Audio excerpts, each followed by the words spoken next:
Este libro deforma una idea bastante usual que fue con la que la mayoría de nosotros crecimos y tiene que ver con la idea acerca del matrimonio. Cómo es que funciona la soledad en la adultez y cómo funcionan las conversaciones siendo adulto. Y digamos que nos abre el camino para hablar acerca de cómo es que a medida de que vamos caminando por la vida, muchas cosas empiezan a dejar de tener sentido y empiezan a convertirse en un eco. Y de esto es básicamente lo que vamos a hablar hoy acerca de este libro de Mirarse de frente, de Vivian Gornick. Pero más allá de eso, me gustó mucho una frase que leí también referente a este libro y era mirar lo que de verdad somos. Entonces, en este libro vamos a encontrar bastantes ideas que probablemente ustedes en algún momento hayan adquirido, hayan aprendido o hayan simplemente interiorizado, pero que este libro viene a desmentirnos y a mostrarnos lo que en realidad es. Me gusta esa frase con la que Vivian Gornick titula este libro, porque es cuando ustedes, por ejemplo, tienen que confrontar a alguien y es hora de mirarlo de frente. Y me hacía yo la pregunta, ¿cuántas veces en el día hoy, por ejemplo, he tratado de mirar de frente a alguien, de mirarnos de verdad y de entender un poco la realidad del otro y confrontarla? En el capítulo 1, Vivian Gornick habla acerca de lo que significa para ella el feminismo y nos viene introduciendo en la historia en primera persona acerca del momento en el que ella le tocó ir a visitar a unas mujeres que eran en aquel entonces feministas. Entonces imagínense ustedes allá, año 1970, cómo debe haber sido ese boom, de ese cambio de historia, de contar otra historia, de entender un poco cómo era que el sistema estaba de cierto modo oprimiendo a las mujeres y ella llega a esta conclusión.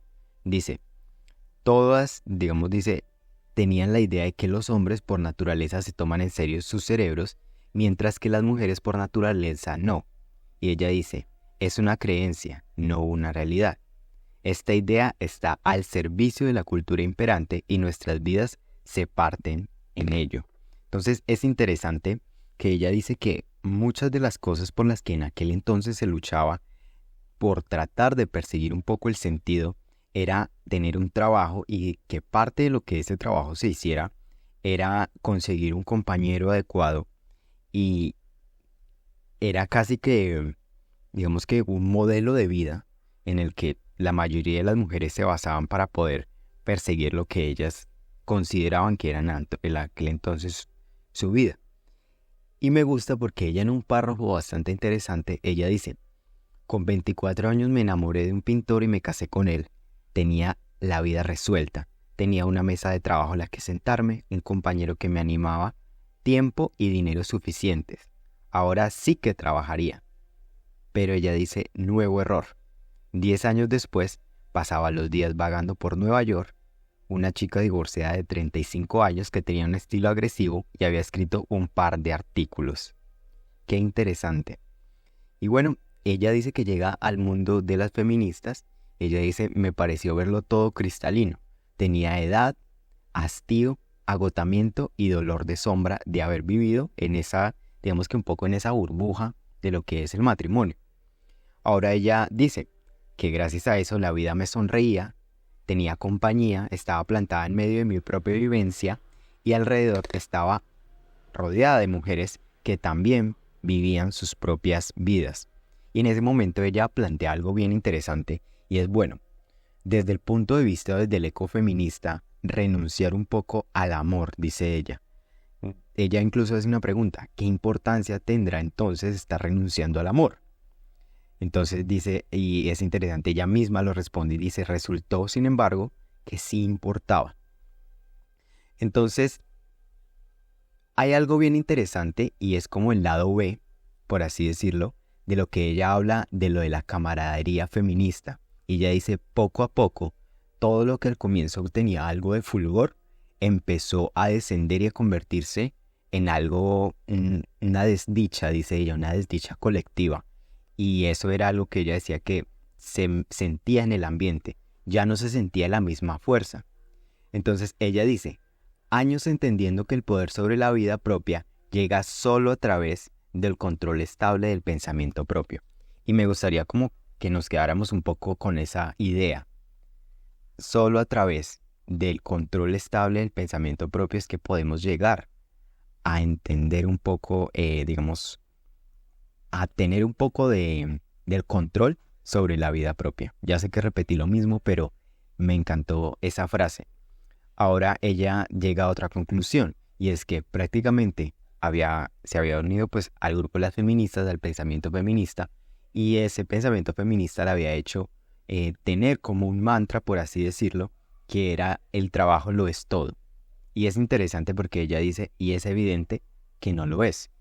Y ella dice, no puedes aferrarte a lo que sabes si no puedes aferrarte a lo que sabes. No puedes asimilar tus propias vivencias si no asimilas las vivencias. No hay cambio. Sin cambio, la conexión con una misma perece.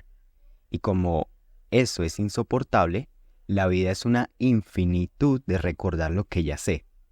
¿Dónde me deja todo eso? En un forcejeo perpetuo. Bastante interesante esa última frase que ella dice. Ahora dice, más adelante en un capítulo en el que ella viene hablando, en otro capítulo que se llama Los Catskills en el recuerdo, me gusta porque ella dice, habla acerca de cómo ella ingresó después a trabajar y muchas de las cosas y las vivencias que le tocó vivir allá, malos jefes, malos compañeros, malas experiencias, y de todo ella iba recopilando todo y en el siguiente trabajo no cometía ni los mismos errores ni trataba de caer en manos de la misma gente. Ella dice, había gente que la cuidaba, había gente que de cierto modo la adoptaba. Y qué bonito ver eso, digamos, de parte de cómo Vivian Gornick viene contándonos cómo es que se va desarrollando su vida y entender un poco de que ella estaba saliendo a un mundo en el que ella dice la inocencia era algo bastante preciado, pero al mismo tiempo era una desventaja, pues porque necesitaba a alguien que protegiera un poco digamos que esa idea muy sentimental de lo que es llegar a un mundo en el que no se conoce mucho y tras del hecho se viene de un mundo como es el feminismo que de cierto modo la acogió, pero que ahora pues ya no se sentía tan a gusto. Y hubo un momento en el que, por ejemplo, ella cuenta de que una vez a ella la habían robado, a la protagonista en la novela. Y entonces viene uno de los compañeros y le dice, pero ¿cómo es posible que usted la hayan robado? Ella, digamos que le dice, pues sí, me robaron. Y más adelante, ella viene a darse cuenta de que el mismo compañero que le había preguntado que cómo era posible, fue el mismo que la robó. Bastante interesante eso, ¿no? Yo creo que muchos de nosotros podemos llegar a sentirnos identificados tal vez en algún momento con una situación de esas. Ahora surge algo. Ella sigue trabajando, se vuelve muy buena en lo que hace. O sea, digamos que no vamos a ahondar un poco tanto en la historia, porque estamos haciendo como los puntos, los highlights de qué es lo interesante de esta historia y por qué es tan interesante este libro. Y ella dice que en algún momento, sentí un pinchazo en el corazón y se dio cuenta que había otras formas de pasar el día, otras formas que vivir, otras personas que ser. Y la mejor frase que digamos de ese capítulo, Los Catskills en el recuerdo, ella dice, hice entonces lo que nunca se hacía, empecé a soñar despierta. ¡Wow! Muy interesante eso, ¿no? Cómo llega uno a un punto tanto de reflexión que llega a soñar despierto. Y eso me gusta que la gente haga eso. Y si ustedes lo hacen, los animo a que lo sigan haciendo. Ahora, en un capítulo que se llama Homenaje, que es siguientes capítulos, ella habla algo interesante. Ella tenía una compañera de trabajo que se llamaba Rhoda. Y ella cuenta la historia de ella tan rápidamente, se las voy a leer porque me pareció como tan bien sintetizada. Ella dice, Rhoda Munk murió la semana pasada en un accidente de tráfico, ella sola en el coche. La policía cree que pisó el acelerador cuando tendría que haber frenado. Este capítulo es uno de los más interesantes porque de ahí en adelante ella va a sacar una conclusión bastante interesante. Y ella dice, hacía 20 años que nos conocíamos y buena parte de ese tiempo me le había pasado rechazándola y peleándome con ella mentalmente, dándole a menudo la espalda en momentos de necesidad. Sin embargo, al enterarme de su muerte, sentí que me llenaban de plomo brazos y piernas, que un lastre tiraba de mí hacia la tierra.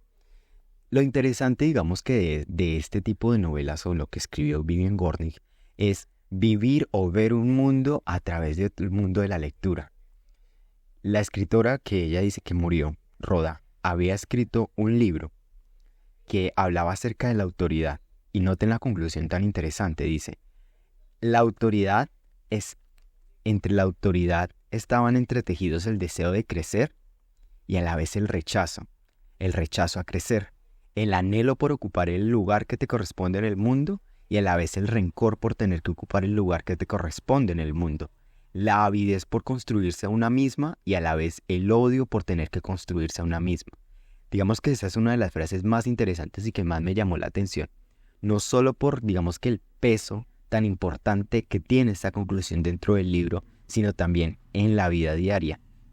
Y lo interesante que dice ella de que esa escritora pues había llegado a esa conclusión. Y bueno, ella dice que más adelante ella dice no llegó nunca a entender lo importante y lo significativa que había sido Rhoda en la vida de ella, pero sí lo fue. ¿Cuántas personas han sido significantes en sus vidas? Les pregunto. Y que de algún modo pasaron muy rápido. Y ahora ustedes sacan sus conclusiones. Vivian Gornick también lo hace y lo hace alrededor de Rhoda. Y ella, bueno, sigue hablando de lo impresionante. Digamos que me gusta porque ella va haciéndonos un compilado de qué fue lo que pasó. Ella dice, me dejé impresionar de su manera de estar en el mundo, es decir, de Rhoda. Me descolocaba para luego volver a traerme y cuando volvía por más, sentía renovada la energía de la vida. Muy interesante eso, ¿no? Y hay personas que tienen esa capacidad, ¿no? De hacer que las demás personas sientan ese, por decirlo así, ese torbellino o esa energía, esa ráfaga de energía de vida. Y ella dice, había sentido en años y comprendí que ella vivía de tal forma el lugar común que me lo devolvía renovado cuando estaba en su compañía. Y esto fue bien interesante, dice, tuve más del mundo de lo que había tenido hasta entonces. Y ella dice que empezó a frecuentarla. Empezamos a quedar bastante para tomar un café, cenar o dar un paseo por la tarde. Cada vez que la veía, volvía a sentir el impacto de su belleza excéntrica. Y si ustedes tienen la oportunidad de leer el libro, van a darse cuenta de lo excéntrica que era Rhoda. Ahora dice, empezó a adquirir una forma que cuanto más nos veíamos, mejor llenábamos. Y no solo era yo la que escuchaba a Rhoda, nos escuchábamos mutuamente. ¡Wow! Eso me encantó. ¿Y saben por qué me gustó? Porque ella, Vivian Gornick, dentro, digamos que de todo lo que venía contándonos de su vida, de cómo fue pasando de trabajo en trabajo, ella empieza a darse cuenta de cómo es que empieza a funcionar la soledad en la adultez, cómo es que poco a poco se va entretejiendo una vida tan diferente a la que nosotros consideramos que debería ser la vida, y entonces empieza a adquirir otro tono cuando llegan ciertas personas a nuestras vidas. Y ella dice que vivió eso. Ella dice, me sentía en una nube. No es que me fuera pensando que bien hablo, pero sí que me iba con la sensación de haber sido escuchada plenamente. Y como me escuchaban plenamente, decía todo lo que tenía que decir. Sentí entonces que llevaba desde que tenía uso de razón, luchando por tener la atención total de alguien en la conversación. Ya la tenía, podía respirar tranquila. Muy interesante eso, ¿no? Si ustedes han tenido la oportunidad de conocer personas de ese tipo, ustedes ya habrán pasado por esa misma sensación. Pero Vivian Gornick lo pone acá en un texto muy, muy maestral.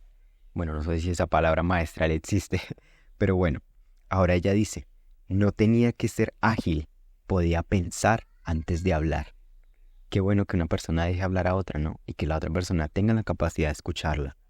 ¿Cuántas veces ustedes en el día tienen conversaciones de las que ustedes se sienten escuchados o de las que ustedes sienten que conversan realmente con alguien? Pocas en el día. Porque desafortunadamente el trabajo, muchas cosas hacen que nosotros estemos todo el tiempo concentrados en nosotros mismos o incluso en cosas que ni siquiera a veces son importantes. Y bueno, eso digamos que fue un poco la historia que ella vivió con Rhoda, que ella pues habla de, por ejemplo, de que más adelante ella dice, hay algo interesante, y es que ella dice, Mi relación con Rhoda nunca se solucionaba, pero tampoco nunca se abandonaba. Es decir, constantemente, a pesar de que podían pasar varios días en los que no se veían, no era como si se perdieran en el tiempo. Ahora dice,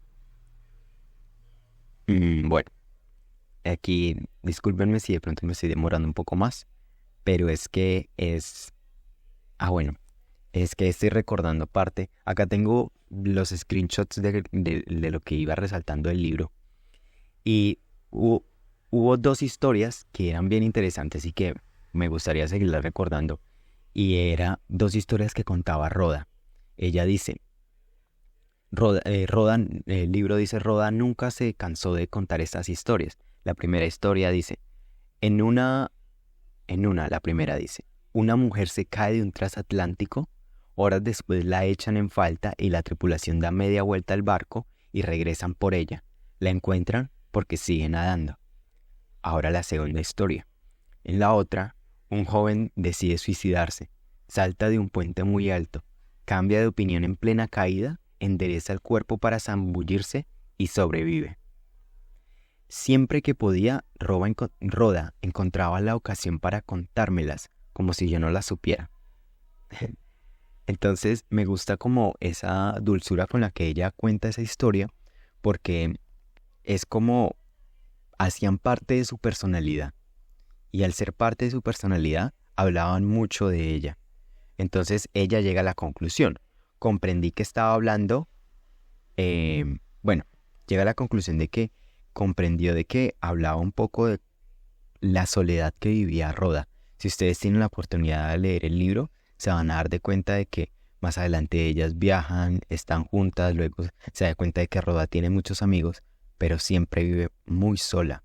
Y ellas se da de cuenta de la soledad que vivía Rhoda justo cuando está, digamos, hablando acerca de unas palabras en su funeral. Ella dice, comprendí que estaba hablando de mí misma. Imagínense ustedes en el funeral de una persona que fue importante para ustedes y darse cuenta de que ustedes no están hablando acerca de la otra persona, sino de ustedes mismos. Y dice ella, siempre, habla en primera persona, había estado hablando de mí misma. Nunca había llegado a conocer de verdad a Rhoda. Nunca la había visto en toda su extensión. La había utilizado como mejor me había convenido. Qué interesante, ¿no?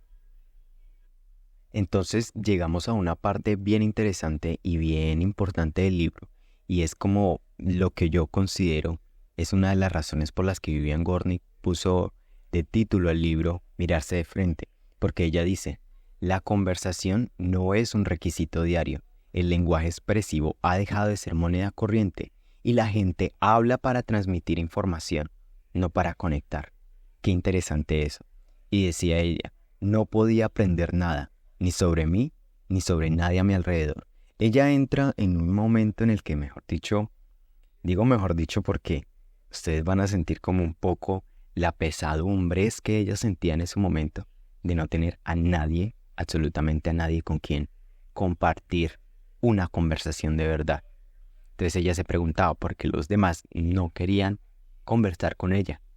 Si ella tenía muchas cosas que conversar, a pesar de que en ese capítulo estamos en un momento en el que ella se había ido.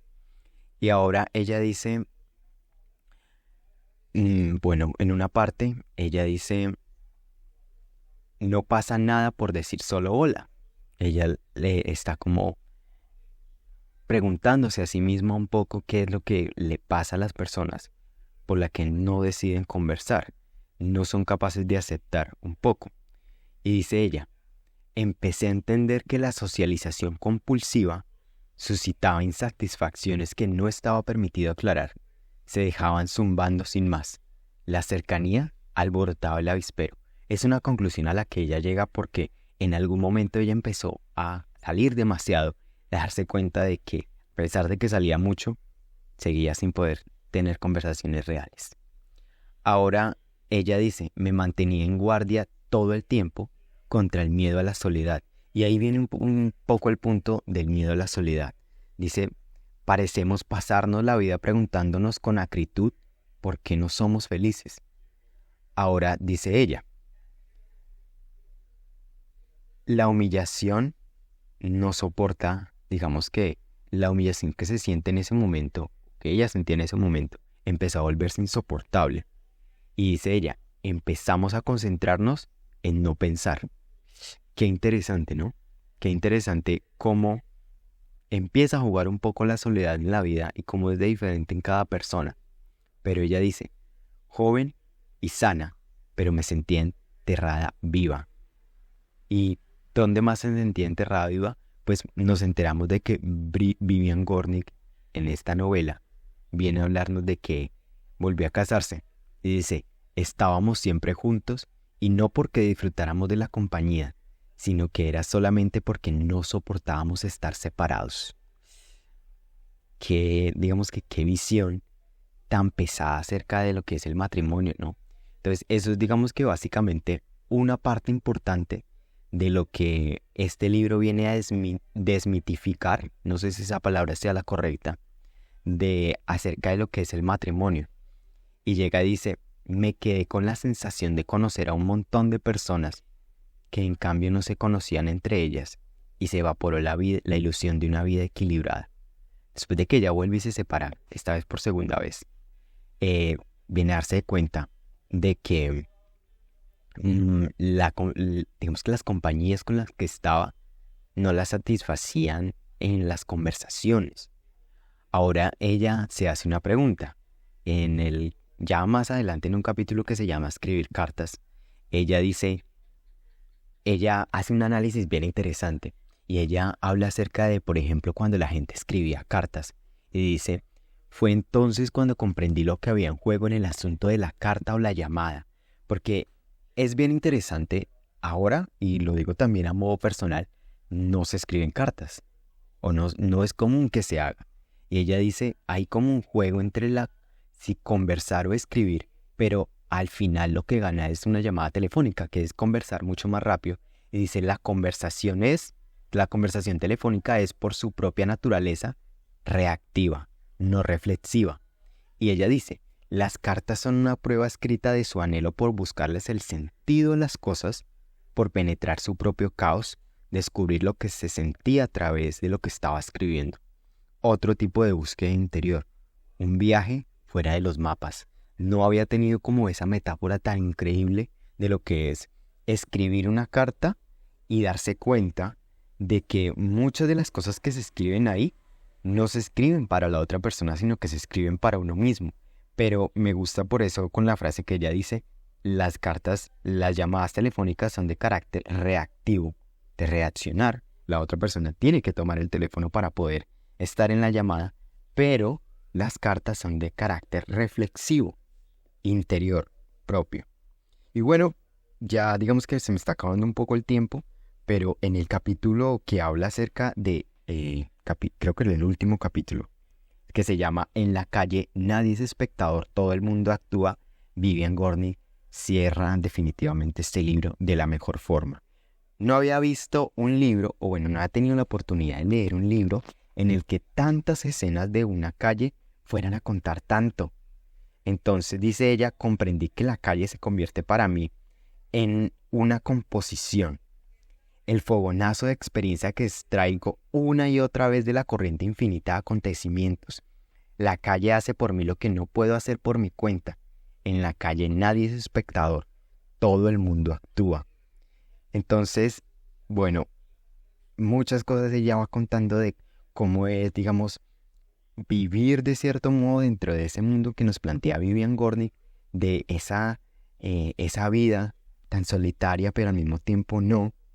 Y ella viene y llega a la conclusión de por qué es que le gusta tanto andar, y es porque puede entrar, digamos que en la vida de otros y darse cuenta, enterarse de qué es lo que otros hacen. Y ella llega también a otra conclusión.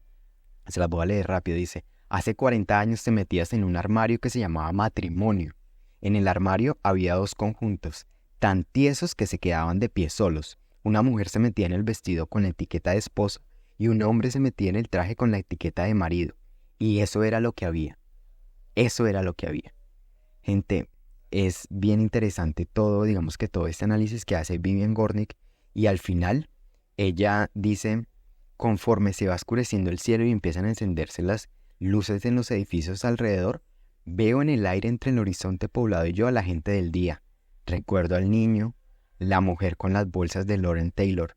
Y luego me voy imaginándonos antes de nuestro encuentro.